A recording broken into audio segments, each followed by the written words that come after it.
So we'll go through each sentence Okay. and see what Surendra is saying. Okay. So we've got another 2 minutes more, but if everybody has come, we can start. And anyway, Tarika is recording the thing, so we can start. So shall I read each sentence? Okay. The individual soul or the conscious being in a form may identify itself with this experiencing Purusha or with this active Prakriti. Let's try and understand this sentence. Also note Srindu's use of or. Okay? He is very fond of the word or.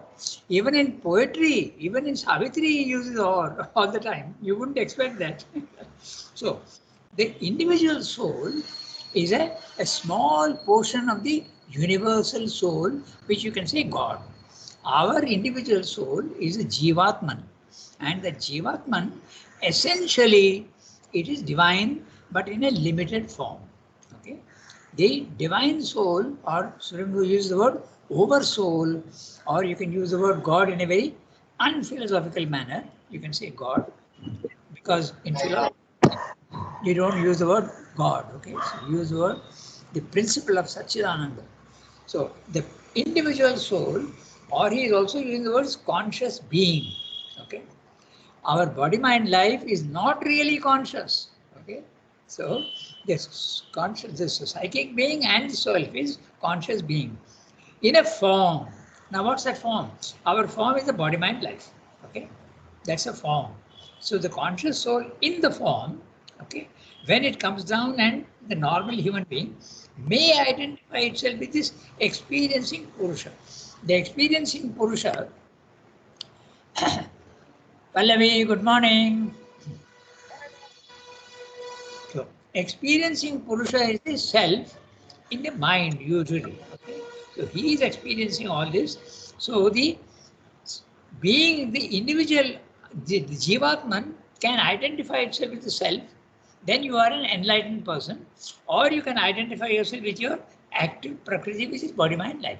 90% of the time, we are all identified only with our Prakriti, which is our body, mind, life. We feel that this is me, our body, our vital, and our mind. The more developed you are, the rather, let me put it this way, the less developed you are, you will think that you are the body. The slightly more developed if you are, you will identify yourself more with the vital. The vital is more important than the physical. That's what you feel. There's a whole philosophy for that. Elan Vital of Henri Bergson. Okay. Then there is the other one which is even more, that I am really not even body, not even the the I am not even the vital. I am not my emotions. I am mind. Okay, that's it. Cartesian formula. I think, therefore I am. And finally, Swayambhu comes in and says, you are neither body, nor life, nor mind. You are pure soul. So, the soul in us, the psychic being or the self, can experience itself. It can station itself above the mind in the experiencing Purusha, or it can identify itself with the active Prakriti, body, mind, life. 90% of the time, we are identified with our active Prakriti. Now, Swayambhu is making the distinction between the two. If it identifies itself with Prakriti, it is not master, not enjoyer, not knower. We are slaves, not master. We don't know that we are slaves. We think that we are quite in control of ourselves, but we are not. It is nature that is controlling us. Universal nature, just as it is controlling the tree, okay, and the lower animals, it is also controlling man. But man, because he has an ego, he thinks that he is doing everything. So when you are identified with your body, mind, life, you are not master, nor enjoyer, nor knower. That Yasmin, you asked a question, how can I know? The answer very clearly Sridhar is giving you, you cannot know. You are not the knower. Okay. You can know only when you identify yourself with the Purusha, the self. But reflects the modes and workings of Prakriti. Yeah. Reflects, it's like a mirror. The self is a mirror, and when it thinks that it is body, mind, life, It's only reflecting. You think that you are the body, mind, life. It's only a reflection in the self. Okay. This is a very interesting image. You'll have to think a little deep about it. Okay. You are you are not the body, mind, life, but you think you are because it's only a reflection. It's not the truth at all. It enters by its identification into that subjection and mechanical working which is characteristic of her. So all Prakriti works very, very mechanically at the physical level. It works also mechanically, but slightly less mechanically and less complicated manner in the, more complicated manner in the vital, and in the mental, it becomes even more complex. But yet it is mechanical, and we are subject to that mechanical, inert working of nature. Okay, that's what I'm saying. And even by entire immersion in Prakriti, this soul becomes inconscient or subconscious, asleep in her forms as in the earth and the metal, and almost asleep as in plant life. So there is that consciousness thing that I sent you. He is making the distinction. First of all, it's in the earth. It seems to be absolutely asleep. It doesn't even exist, consciousness. And the metal, or almost asleep as in the plant life, because you can see some sort of movement in a plant life. It also responds to the environment in a certain sense. At night, the leaves close. In the daytime, they open. The same thing with the lily. If you touch the mimosa plant, it reacts. So there is some sort of consciousness, beginning of consciousness, but almost asleep. So there are the grades. He has given you 3 grades: earth, metal, and plant life. And matter is absolutely as in the earth. There, in that inconscience, at this level, Siddhartha is talking of the universal consciousness. Okay? There, in that inconscience, it is subject to the domination of tamas, the principle of darkness and the principle of uh, non-understanding, unconsciousness. The principle, the power and qualitative mode of obscurity and inertia. This is the uh, tamas. We often say, when we say man is very tamasic, what we mean is very lazy. He does not move much. But remember one important thing, everything in the physical world is not negative. It's got the negative and positive qualities we are attributing to it. But even tamas has got a huge role to play in the physical world. What is that role? The stability of forms, okay? The unwillingness to change. Otherwise, if all forms go on changing, then you will have a lot of difficulty in recognizing people and recognizing things. So the principle of tamas is very important for the stability, seeming stability of the physical world. Nothing is really stable eternally in the physical world, but seeming stability. A stone's stability lasts much longer, and a man's stability lasts only for a few days because they go on changing with age. And a butterfly stability is only for 1 week. So, but it is relative.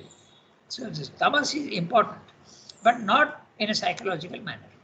It's the mode of obscurity and inertia.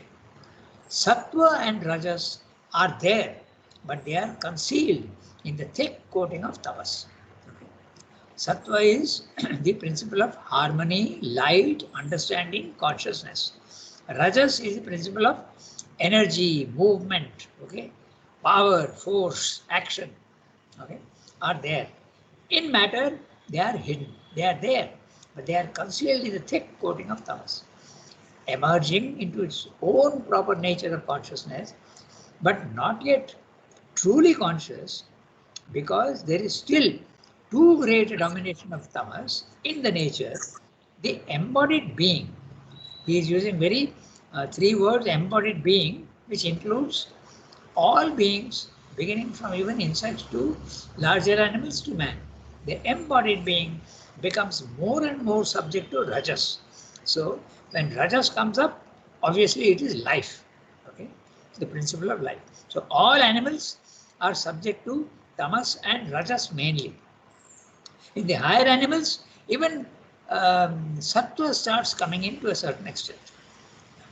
The principle, the power, the qualitative mode of action and passion impelled by desire and instinct. It is desire and instinct that make you move. So desire is very necessary in the beginning, but it binds you down. So you have to get rid of it if you want to do yoga. If you don't want to do yoga, it's very important to have desire, because that is what will achieve. You will be an achiever in the physical world. Okay, so you can see all these things we seem negative in yoga all have a purpose. Okay. There is then formed and developed the animal nature, narrow in consciousness, rudimentary in intelligence, rajaso tamasic in vital habit and impulse. The description is very, very clear. In the animal nature, narrow in consciousness. That's exactly what I meant by senses are very limited. Okay, narrow in consciousness, rudimentary in intelligence. Intelligence is not developed as in man. Okay. Rajaso tamasic in vital habit and impulse. Emerging yet farther from the great inconscience towards the spiritual status, the embodied being liberates sattva. When man comes into the picture, sattva is liberated, the mode of light, and acquires a relative freedom and mastery and knowledge, and with it a qualified and conditioned sense of inner satisfaction and happiness. Sattva gives you inner satisfaction and happiness. You start understanding things. But still it is relative freedom, it's not a full freedom at all. Man, now he comes to man. So he spoke about matter, he spoke about animals, now he is speaking about man. Man, the mental being, in a physical body, should be, but is not, except in a few, among this multitude of ensouled bodies of this nature. Now note very carefully this sentence.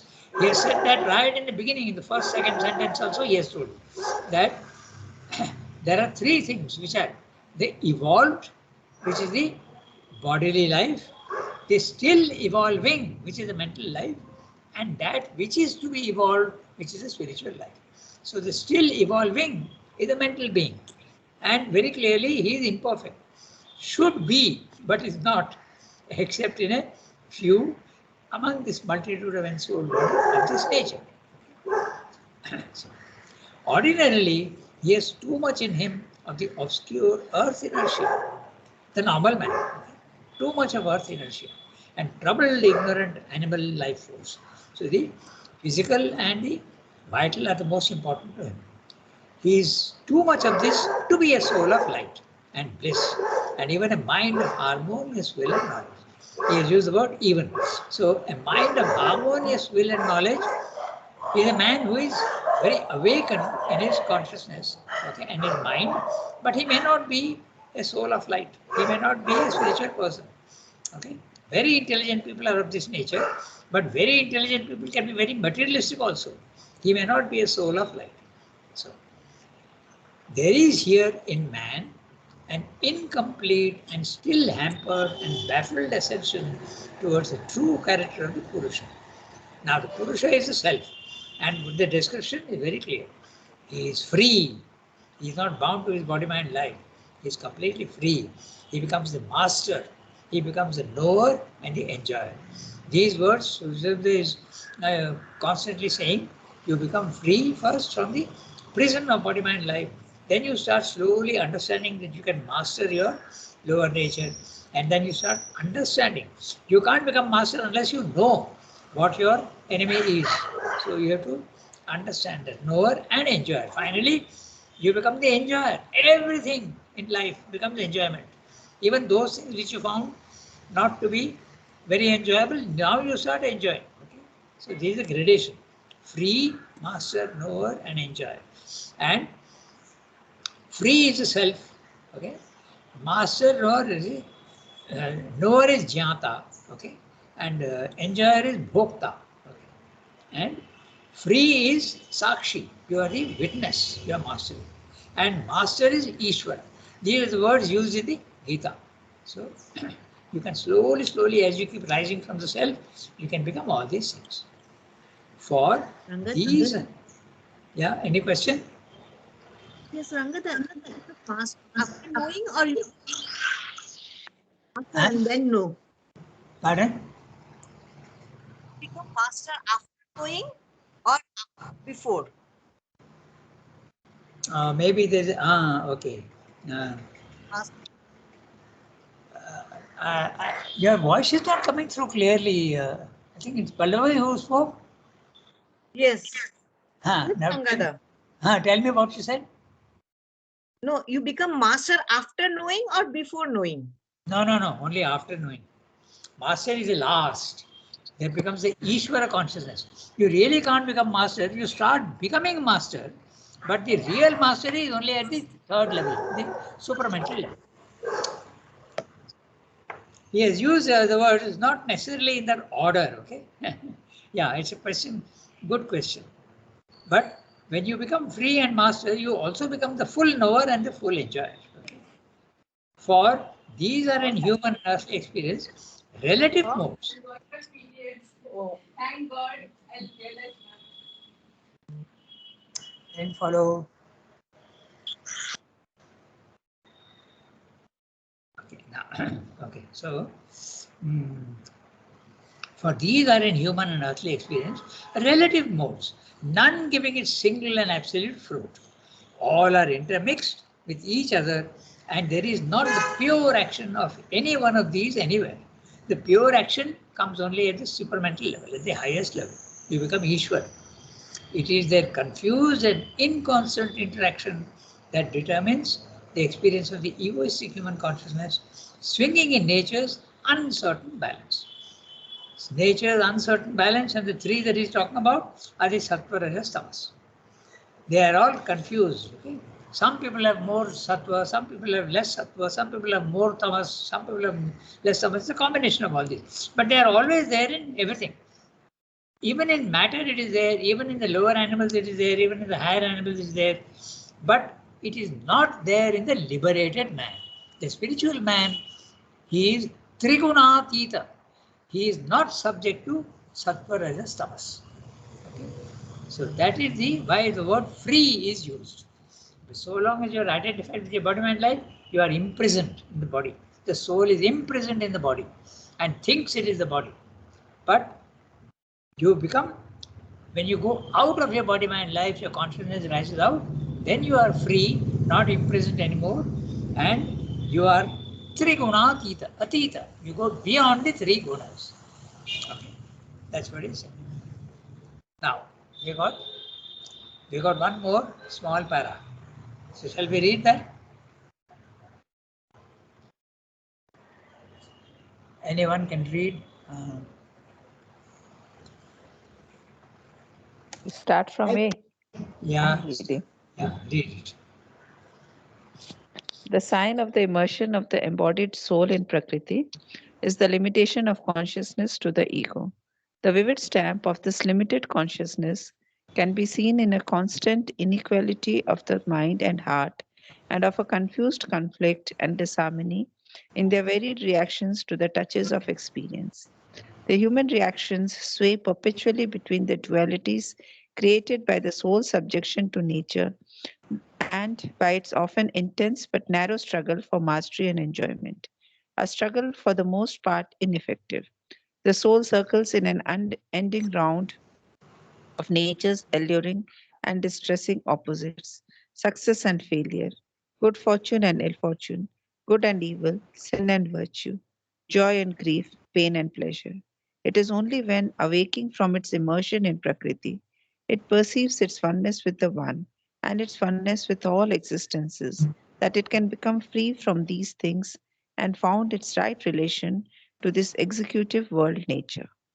Then it becomes indifferent to her inferior modes, equal minded to her dualities, capable of mastery and freedom. It is seated above her as the high throne knower and witness filled, high throne knower and witness filled with the calm, intense, unalloyed delight of his own eternal existence. The embodied spirit continues to express its power in action, but it is no longer involved in ignorance, no longer bound by its works. Its actions have no longer a consequence within it, but only a consequence outside in Prakriti. The whole movement of nature becomes to its experience a rising and falling of waves on the surface that make no difference to its own unfathomable peace, its wide delight, its vast universal equality, or its boundless God existence. There is a footnote. Yeah, read. It is not indispensable for the Karma Yoga to accept implicitly all the philosophy of the Gita. We may regard it, if we like, as a statement of psychological experience, useful as a practical basis for the yoga. Here it is perfectly valid and in entire consonance with the high and wide experience. For this reason, I have thought it well to state it here, as far as possible in the language of modern thought, omitting all that belongs to metaphysics rather than to psychology. Okay, so as usual, very terse and compressed language, and we have to undo the knots of the words and we'll understand what is. Basically, it's very simple. He is now describing the what happens when you are immersed in the Prakriti, the embodied soul, the soul which is in the body, embodied soul, is Prakriti, is a limitation of consciousness to the ego. It is when the ego is there that you are bound to the body-mind life. That's what it is. The sign of the immersion of the embodied soul in Prakriti is a limitation of consciousness to the ego. The ego is that which makes you feel limited, bound to the body-mind life. That's a sign. Okay. So, mind you, you may feel, there are many people who are very not at all egoistic. Okay, and you feel this man is very egoistic, but it is a sattvic ego. Okay, so the ego is almost, it's not a gross physical ego where you see sometimes all these things where people are very grossly insulting of others and trying to dominate others and pushing themselves forward. That's a gross ego. Then there is a vital ego also. Okay? Then there is a sattvic ego. You may see many people who are very calm and quiet, and I'm not saying that they are not liberated, but they may not be free of ego. Okay? The ego is a very subtle thing. So the ego is there. So long as the ego is there, you are bound to your body mind life. The vivid stamp of this limited consciousness can be seen in a constant inequality of the mind and heart and a confused conflict and disharmony in their varied reactions to the touches of experience. See, it is so clear. He is telling you how to recognize you are in the ego consciousness. The moment you feel in your mind and heart that you are not reacting to everything in a calm manner, okay, some thoughts excite you, some thoughts repel you, some emotions you find good, some emotions you find bad. You are unequal in your mind and heart. When you are absolutely unmoved by any thought coming to you or any sight coming to you or any emotion entering into you, you are absolutely calm and unfazed. You are absolutely calm and quiet. Then you can say that the ego is not there. But so long as you notice in yourself different reactions, I like sweets, I don't like bitter things. You are ego bound. So Simran is giving a very clear picture of how you can identify yourself. Okay? The vivid stamp of this limited consciousness can be seen, okay? Can be experienced, seen, proved in a constant inequality of the mind and heart and a confused conflict and harmony, confused conflict and disharmony in their varied reactions to the touches of experience. The touches of experience, the word used in the Gita is bahya sparsha. Okay? And that sparsha can be physical, it can be vital, emotions, or it can even be thoughts. Bahya sparsha.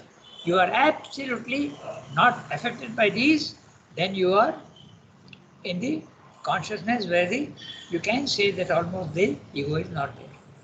The human reactions sway perpetually between the dualities. Now, this dualities is something that we have to understand very clearly. In the physical world, everything is dualities. Why? Because the one at the highest level, when it starts manifesting itself, it breaks itself up into the many. And the many, when they are infinite, you are bound to have opposites. If you have kindness, there's bound to be cruelty. If there is light, there's bound to be darkness. And all these are principles which exist in the physical world and are equally valid in the physical world. Okay? So that's what the duality is. So long as the ego is there, you are also bound to your duality. Another sign by you can identify your own egoistic consciousness created by the soul's subjection to nature. Nature with an end cap, okay? But your body mind life is a part of universal nature. It's an individual nature, but it's part of that.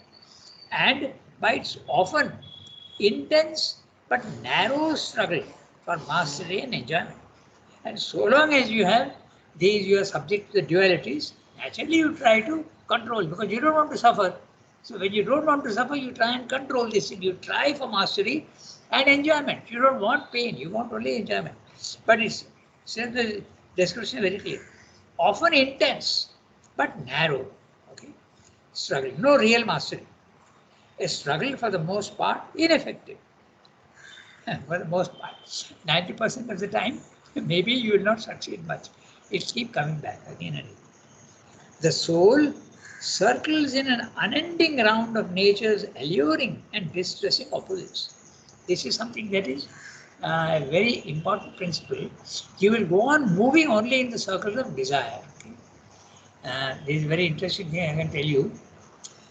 Some people tell me, once somebody told me, I have no desires now, but I've got only one desire for a certain thing, let us say sweets or perfumes.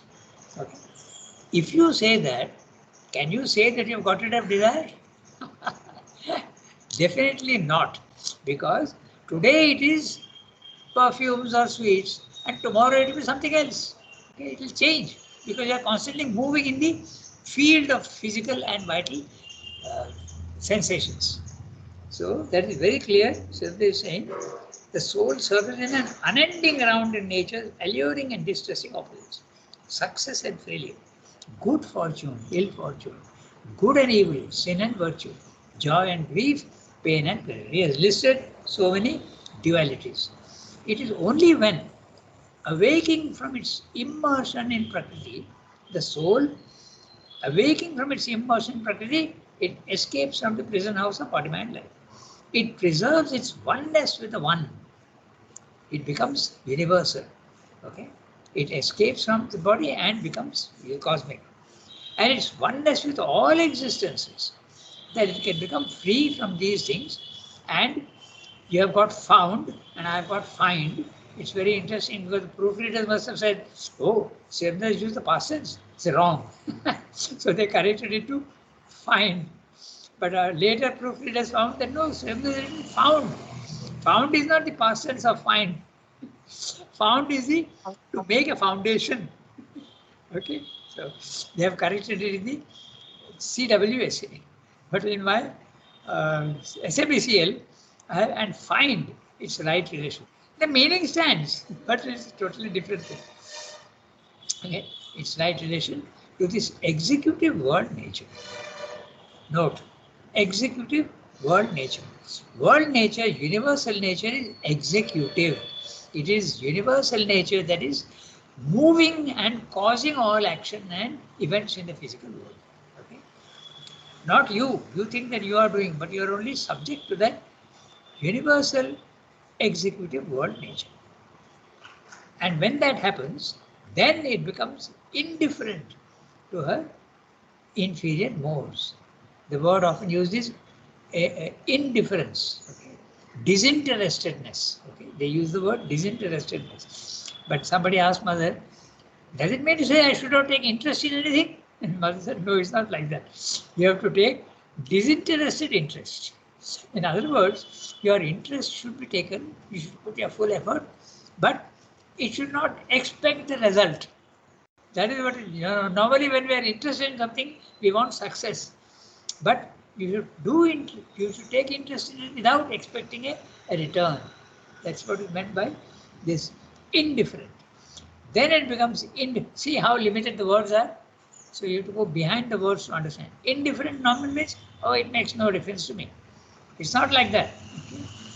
Then it becomes indifferent to inferior modes. which are the inferior modes, sattva, rajas, tamas, body, mind, life. Equal minded toward dualities. You are neither swayed by good nor you are swayed by bad. Neither you are subjected to pleasant or unpleasant.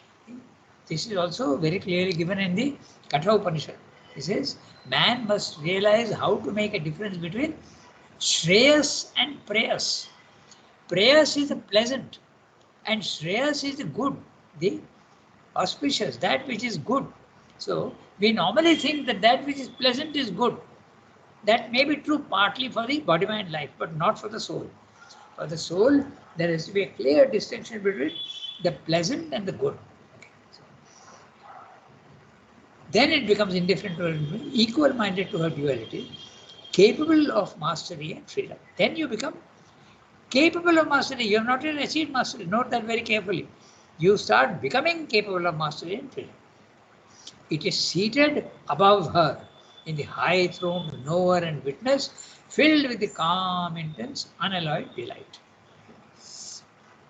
Now, we'll look at this. It is seated high. It is seated above her, which is the her nature, your body, mind, life. So you feel yourself to be not identified with the body, mind, life. You're seated above. The word used in the Gita is Kutastha, seated on the summit. As a high-throned knower and witness, and filled with the calm, intense, unalloyed delight. Alloyed delight would be our pleasures. Unalloyed delight is there is no reason for it. There is no cause for it. Okay? Of its own eternal existence. The embodied spirit continues to express its powers in action. So your soul has gone out of your body, mind, life. Now this part is very interesting. Just note carefully. The embodied spirit continues to express its powers in action. You are continuing, the body, mind, life is going on acting. But it is no longer involved in ignorance. The soul is not involved in ignorance. The embodied spirit, he is talking about this individual soul, but it's not in ignorance anymore. No longer bound by its works. Its actions have no longer a consequence within. That means you are not affected by the causality, the karma, law of karma does not affect you, but only a consequence outside in nature. Now note that very carefully. The consequences for the body, mind, life continue. Okay, but you are free from it. I'll give you an example, then you'll see. Even the realized souls, because they are not at the supramental level, they are subject to the laws of karma. Okay? Note interestingly how Ramakrishna had cancer of the throat. Okay, why? Because his past lives all, he has accumulated karma. That karma has to exhaust itself. The soul is free, but the body, mind, life is not. The lower portion is not.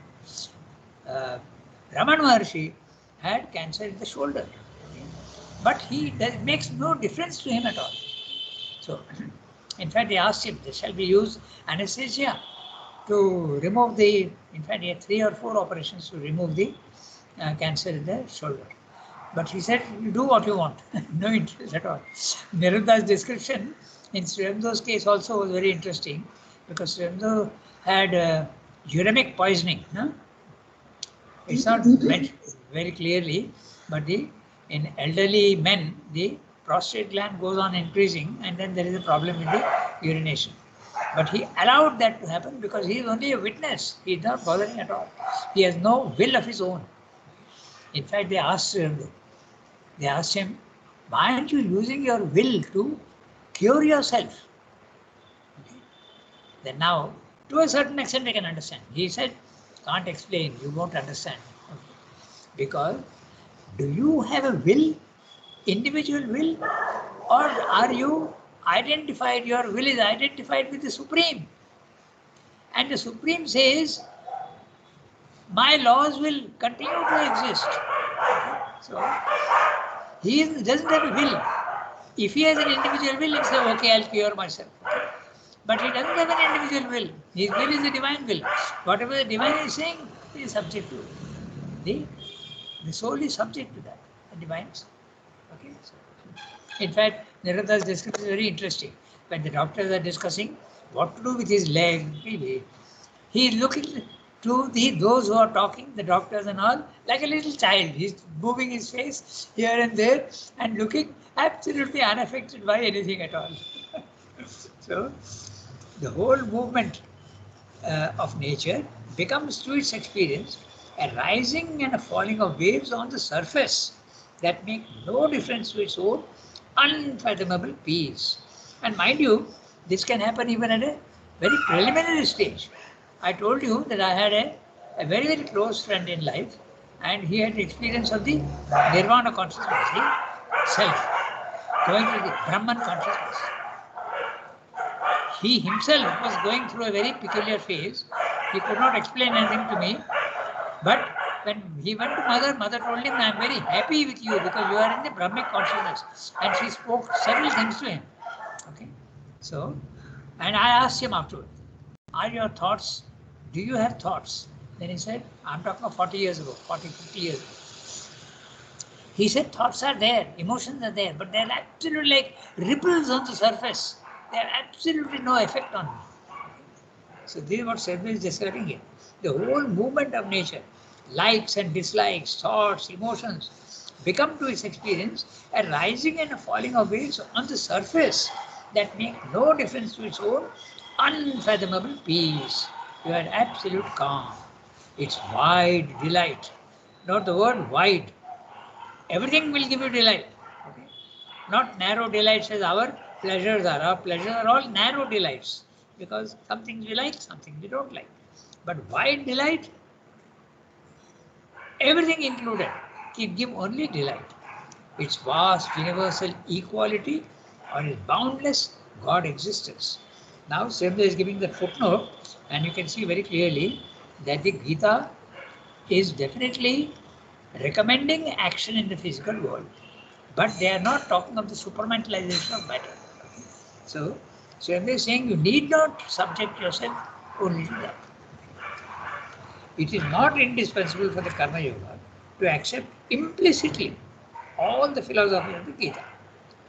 Mind you, philosophy, the practice is absolutely valid. We may regard it, if we like, as a statement of psychological experience useful as a practical basis for the yoga. Here it is perfectly valid and in entire consonance with a high and wide experience. Why is Sridhar saying we can go beyond the Gita? Because you want to become master of your body, mind, life also.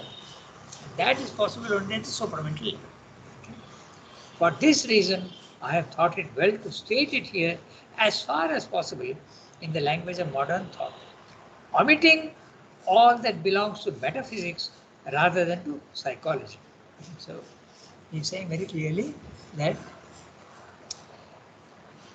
the Gita is absolutely wonderful. Okay? There is absolutely no doubt about it. But you can always go beyond. There is no. I think I told you once how Dilip Kumar Roy used to always challenge him, like Vivekananda used to challenge Ramakrishna. So Dilip Kumar Roy also used to always challenge them to make fun. Maybe light-hearted fun, but anyway fun of the supramental. Okay. So he said that you are going even beyond what Sri Krishna has done.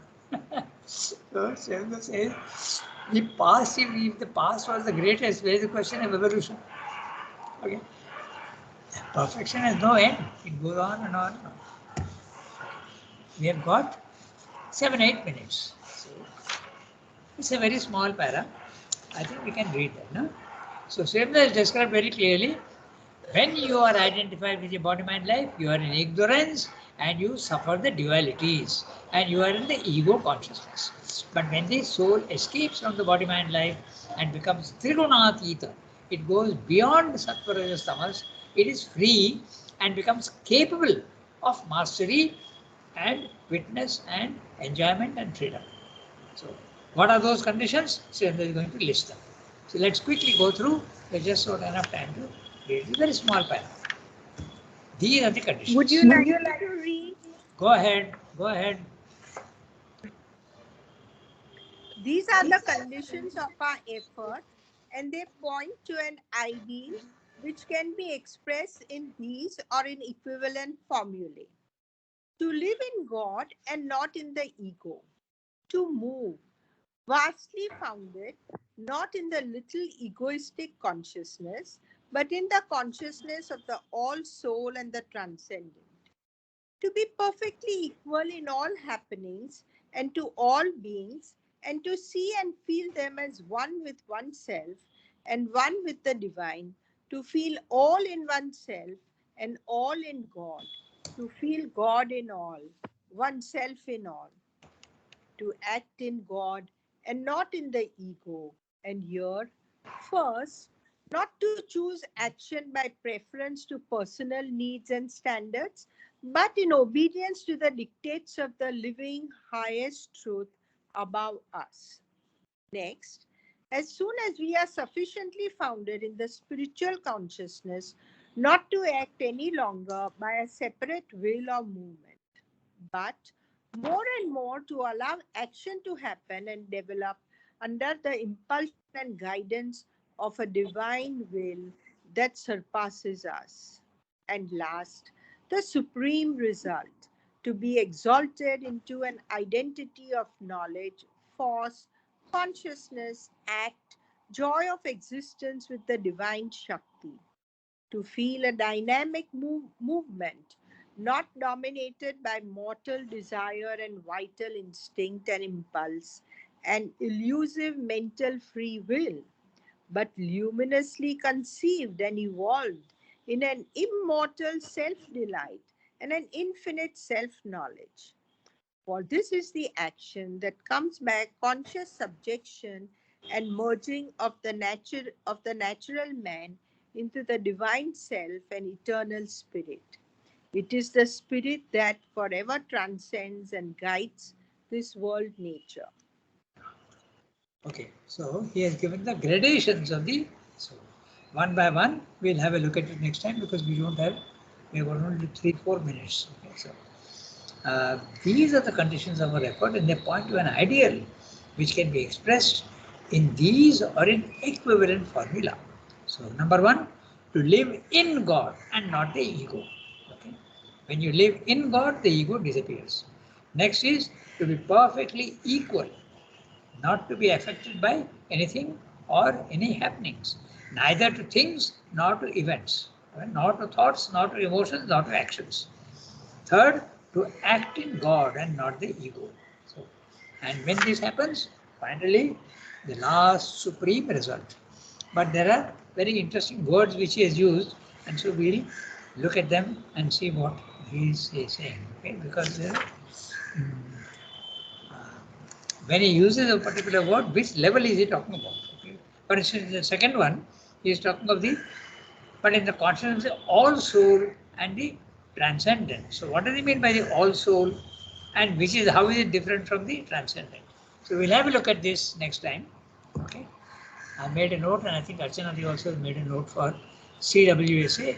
I made a note for my book. Okay, page 93. So, okay. Nice to meet everybody once again and start our classes. Okay. Yeah, thank you, Rangada. Thank you so much. Merci beaucoup. Okay. Thank you, Rangada. Thank you. Everybody.